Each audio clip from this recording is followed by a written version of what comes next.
Y ahora vamos a hablar de los microplásticos, que desde la década de 1950 se van incorporando cada vez más a la comercialización y desde entonces se han producido más de 10.000 millones de toneladas de plástico. Se estima que aproximadamente solo el 10% o menos del 10% de este plástico producido ha sido reciclado.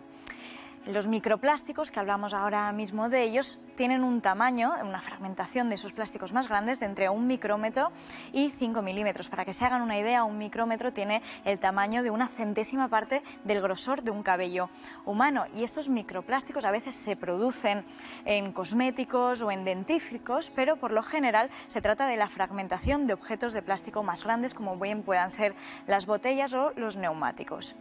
Y estos microplásticos cada vez es más habitual encontrarnos en nuestro día a día e incluso en lugares que pueden ser algo más inesperados, desde el monte Everest hasta también algunas de las zonas oceánicas más profundas.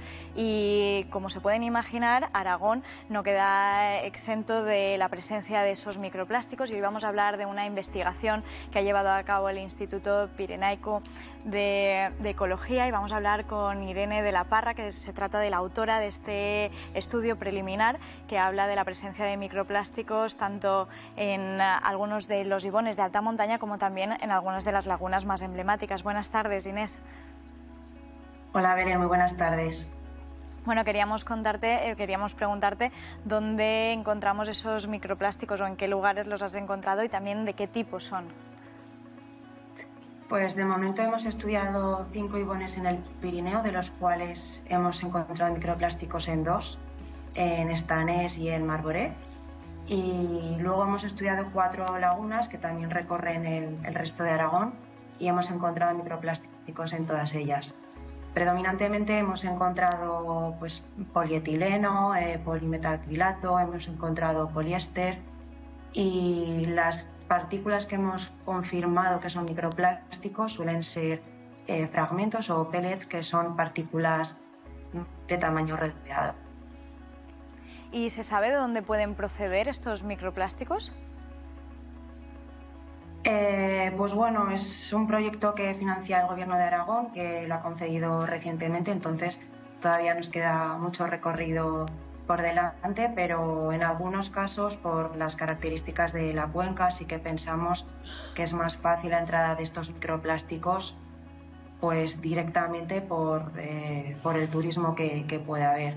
No necesariamente porque una persona deje ahí una botella, sino pues bueno, al final, como tú decías, el rastro que dejamos, la ropa mismamente se va fragmentando y al final pues dejamos fibras, dejamos otro tipo de partículas que acaban en el entorno. ¿Y hay alguna diferencia o bien en la cantidad o bien en el tipo de los microplásticos si se encuentran en altura, en los ibones o en las lagunas a más baja altitud? En principio esperaríamos que hubiese menos microplásticos en los ibones por el difícil acceso que tienen con respecto a las lagunas.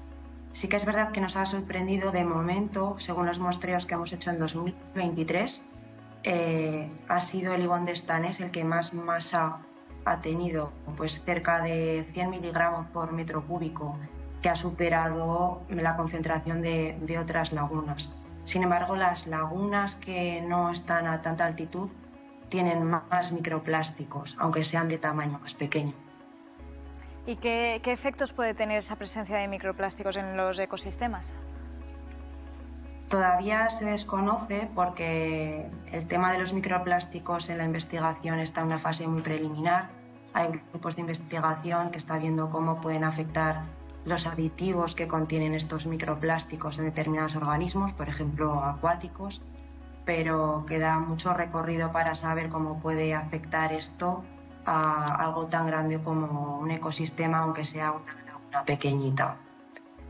Y ya para terminar te queríamos preguntar qué podemos hacer como individuos, aparte de no dejar basura o no dejar residuos, si podemos hacer algo para intentar reducir esa presencia de microplásticos en estos lugares. Diría sobre todo intentar evitar el plástico en la medida de lo posible. En alta montaña, pues hay ropa técnica que sí o sí tiene que ser de un material por la propia seguridad, pero pero bueno, en otro tipo de cosas, pues la comida que se lleva o el contenedor de la bebida o otras cosas, a poder ser sobre todo evitar el plástico de un único uso. Una cantimplora, aunque sea de plástico, se puede utilizar muchas veces. Hay otro tipo de cosas que no, y ahí es donde tenemos más problema con la cantidad de plásticos que se están generando. Bueno, pues muchísimas gracias, Inés, por hacernos ser más conscientes de hasta dónde pueden llegar esos microplásticos aquí en Aragón y en general también en el mundo. Gracias a vosotros. Buenas tardes. Buenas tardes.